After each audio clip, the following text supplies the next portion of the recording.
Então, vamos lá. Bom dia, pessoal, ou boa tarde, né? No seu horário que vocês vão estar estudando. Bom, a musculação, os mitos e verdades da musculação, né? Os mitos e as verdades da musculação. O que é musculação? Musculação é treinamento com pesos ou treinamentos contra a resistência. É um termo geralmente usado para descrever uma grande variedade de métodos e modalidades que aprimoram, especialmente a força muscular. A história da musculação, né, gente? Essa é a parte mais importante para vocês. A história da musculação ela é muito antiga, apesar de ser um termo relativamente novo. Existem vários relatos, né, históricos que datam mais de 1000 anos antes de Cristo e afirmam a prática de exercícios resistidos. Foram encontrados em escavações, pedras com entalhes para com as mãos, permitindo os historiadores instituir que pessoas utilizavam treinamento com pesos. Temos esculturas datadas de 400 anos antes de Cristo que relatam formas harmoniosas de mulheres, mostrando preocupações estéticas na época. Relatos de jogos de arremessos de pedras datam de 1896 a.C. Paredes de capelas funerárias do Egito relatam 4.500 anos. Homens levantando pesos como formas de exercício. Segundo Leighton, em 1986, a mitologia grega ela relata que houve um homem chamado Milo que vivia em Crotona e que queria se tornar o homem mais forte de toda a Grécia. E para tal fato, ele realizava seus treinamentos carregando um bezerro nas costas. À medida que o bezerro ia crescendo, Milo ia ficando mais forte, a ponto do bezerro virar um touro e Milo carregá-lo nos ombros. Diversas são as histórias, pessoal, que podemos contar sobre verdadeiros homens músculos. Como a do alemão nascido em 1867, Eugene Sandel, que foi um dos fundadores do primeiro campeonato de levantamento de pesos e musculação, datado de 1901, na Inglaterra. Ele é considerado o pai da musculação. Ou a história do canadense Lois Cyr, que fez um levantamento de 1963 quilos e foi considerado na década de 20 o homem mais forte que já existiu. Durante muito tempo, homens como esses foram os responsáveis pela mentalidade que acompanhou a musculação até pouco tempo atrás, de que todos aqueles que se dedicavam ao levantamento eram grandes e lentos. Foi assim que começou a surgir os relatos mais recentes de treinamentos com exercícios resistidos.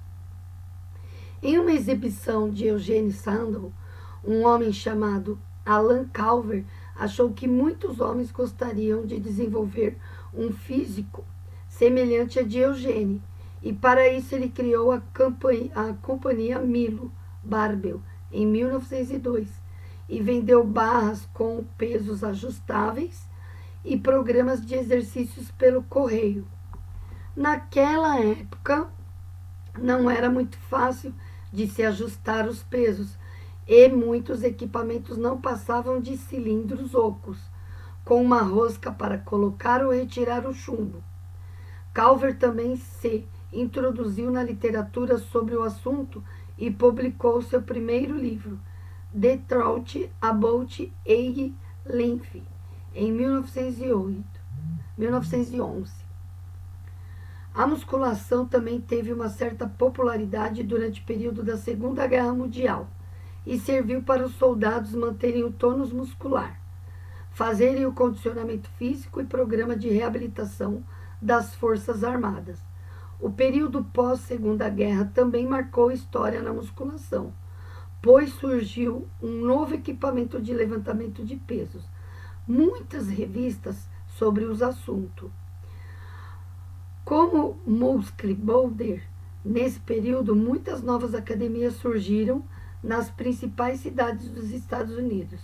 Academias especializadas com aparelhos luxuosos, salas limpas, que desde então eram ausentes nas salas de musculação, antes da Segunda Guerra. Uma curiosidade é que essas academias não possuíam professores e pessoas especializadas, mas eram sim operadas por pessoas cujo treinamento especial era demonstrado pelos resultados obtidos com o próprio corpo. Mas hoje em dia, né, temos academias com professores profissionais altamente capacitados, que tem o CREF, né, o Conselho Regional de Educação Física, e que ninguém usa ou faz o uso de qualquer aparelho sem que você tenha um profissional ali do seu lado. Musculação para todas as idades. Mitos ou verdades? Gente, a musculação pode ser utilizada em todas as idades, desde criança até os mais idosos, como forma de proporcionar benefícios à saúde. Para as crianças, deve desenvolver um treinamento que estimule adaptações neurais, fazendo com que a criança melhore sua coordenação motora e direcione os estímulos corretamente em função do seu crescimento. Segundo o Wernicke, 2003, é difícil estabelecer uma idade correta para iniciar, pois, na verdade, o que se deve levar em consideração é a idade biológica da criança, para determinar o que? A sobrecarga que a criança pode suportar ou não. Por exemplo, vamos supor, uma modalidade esportiva com idade para início do treinamento de iniciantes, com ênfase técnica na ginástica olímpica, entre 5 a 7 anos. Na força de ênfase da velocidade, sprint, salto, entre 8 e 10 anos. Com força de ênfase na resistência, remo, é de entre 10 a 12 anos. Na natação é com aproximadamente 6 anos. Idade para início do treinamento avançado, tá? Se for na ginástica olímpica, com aproximadamente 10 anos. Se for com ênfase na velocidade sprint e salto, na parte avançada, entre 13 e 14 anos. E com resistência no remo, a partir dos 14 anos. Na natação, 9 anos, aproximadamente 9 anos. Se a gente for fazer início de treinamento de alto desempenho profissional, na ginástica olímpica é entre 13 e 15 anos, meninas, e meninos, 18 a 20 anos. Se for fazer um sprint salto, é com aproximadamente 18 anos, tá? Isso no desempenho profissional. Com ênfase em resistência, remo, é com aproximadamente 18 anos, e na natação, aproximadamente 14 anos. Musculação engorda? Eis a questão, né? Será que a musculação ela engorda? A resposta é: depende. Quando praticamos musculação, há um aumento da massa magra corporal, como os músculos pesam mais do que a gordura, pesam, né? Pesam mais que a gordura, é natural o ganho de peso, mas isso não implica em ganho de gordura corporal. O gasto energético e a musculação. Gente, o gasto energético diário é calculado com a base em 3 elementos: a taxa metabólica de repouso, a termogênese induzida pela dieta e as atividades físicas. O gasto energético da musculação, a termogênese induzida pela dieta, ela refere-se ao custo energético necessário para manter os sistemas corporais funcionando em situação de repouso. Essa taxa é afetada por diversos fatores, como sexo, idade, estado nutricional, endócrino e composição corporal do indivíduo. Quando o percentual de massa magra do corpo aumenta, a taxa termogênese induzida, ela acelera e, portanto, o gasto energético diário ele aumenta, ajudando o emagrecimento. Sob esse ponto de vista, a musculação auxilia a redução da gordura corporal. O aumento da massa magra, ele eleva a quantidade de energia diária necessária para o funcionamento do organismo. Sendo assim, ele é importante, tá? Ele é importante manter a alimentação equilibrada quando se pratica essa modalidade. A musculação e seus mitos. Há um mito de que ganhar mais músculos é necessário treinar cada vez mais.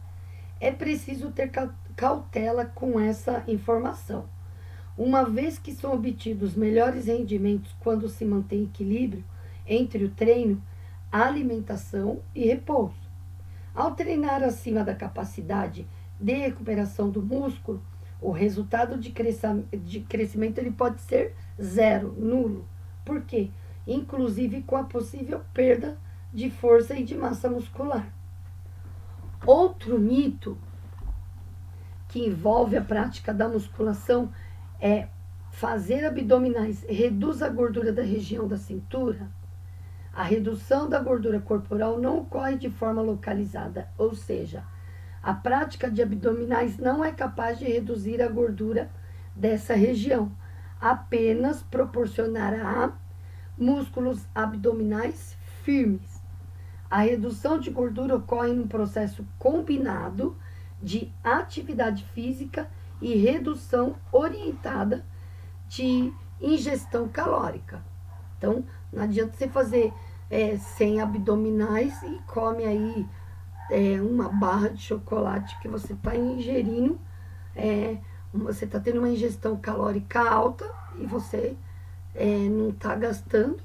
Então, isso daí acaba sendo um peso. O perigo dos anabolizantes, pessoal. É uma coisa assim que a gente tem que tomar muito cautela. Os anabolizantes e os esteroides e os jovens, né? Os anabolizantes esteroides são drogas derivadas do hormônio testosterona e são conhecidos principalmente pelos efeitos que causam no músculo, hipertrofia muscular, que é o que o jovem quer, né? No entanto, essa substância também tem outros efeitos, como o crescimento, tá? É muito assim perigoso, tá? Como o crescimento do pelo facial, acne, engrossamento da voz, alterações na genitália, distúrbios no comportamento, retenção de líquido no organismo, aumento da pressão arterial e podem colocar em risco a vida do usuário. Esses hormônios possuem usos clínicos e podem ocasionalmente ser prescritos sob orientação médica para repor hormônio. Hormônio deficientes em alguns homens e para ajudar pacientes aidéticos a recuperar peso. Entretanto, por aumentarem a massa muscular, estas drogas têm sido cada vez mais procuradas e utilizadas por alguns atletas para melhorar a performance física e por outras pessoas para obter uma melhor aparência muscular. Mas é muito perigoso. Não há qualquer controle sobre as doses utilizadas, as condições em que são aplicadas ou o tempo em que são tomadas. Este uso estético não é médico, completamente inadequado e ilegal. Algumas pessoas chegam a utilizar anabolizantes esteroides de uso veterinário, que é mais perigoso ainda. E os anabolizantes de esteroides, ele pode ser administrado de várias formas: pílulas, cremes, tabletes, patches, gotas sublinguais e injetáveis. Quem está usando os esteroides anabólicos, pessoal? Assim, é bem perigoso, né? Então, quem está usando?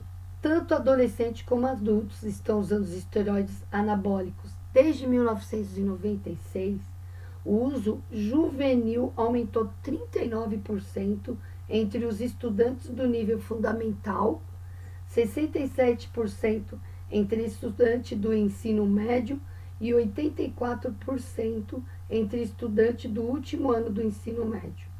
Uma recente inspeção mostrou que em cada 16 estudantes já usou anabolizantes esteroides. O uso aumentado tanto entre moças e entre os rapazes. Não tem muita diferença. O uso entre atletas universitários também tem aumentado bastante e alguns profissionais continuam usando essas drogas. Também são usados por pessoas jovens não atletas, com o objetivo de desenvolver uma aparência mais musculosa. Perigosíssimo. Por que se preocupar com os anabolizantes esteroides, pessoal? Os anabolizantes esteroides, eles possuem efeitos colaterais perigosíssimos, tá? Em jovens e que estão em fase de desenvolvimento, podendo interromper o crescimento. Aí que vem bem o perigo. E em mulheres podem causar mudanças permanentes na voz e na genitália. Ao parar de usar essas drogas, as pessoas podem passar por uma severa depressão. O uso das injeções de anabolizantes esteroides pode levar ao risco de infecção pelo HIV e o vírus da hepatite. Se algumas agulhas forem compartilhadas, esteroides anabólicos obtidos sem uma prescrição não são confiáveis, pois podem conter outras substâncias. Os frascos podem não ser estéreis e, além disso, é possível que nem esteroides contenham. Porque os efeitos secundários do uso dos esteroides anabólicos, pessoal, nas garotas, olha só o que acontece: pelo facial, engrossamento da voz, aumento dos pelos do corpo, irregularidade menstrual, aumento de apetite, crescimento do clítoris, diminuição dos nos garotos, pessoal, aparecimento de mamas, redução dos testículos, impotência, diminuição da contagem dos espermatozoides, calvície. Em ambos, o que acontece? Acnes, muitas espinhas, queda de cabelo, distúrbio da função do fígado, tumores no fígado, explosões de ira ou comportamento agressivo, paranoia, olha quanta coisa, né? Alucinações, psicoses, coágulo de sangue, retenção de líquido no organismo e aumento de pressão arterial. E risco de adquirir doenças transmitíveis como a AIDS e a hepatite. Pessoal, então tá aí todos os mitos e verdades sobre a musculação, né? Eu passei o que deu para passar para vocês e depois eu vou pôr uma atividade logo em seguida, ok?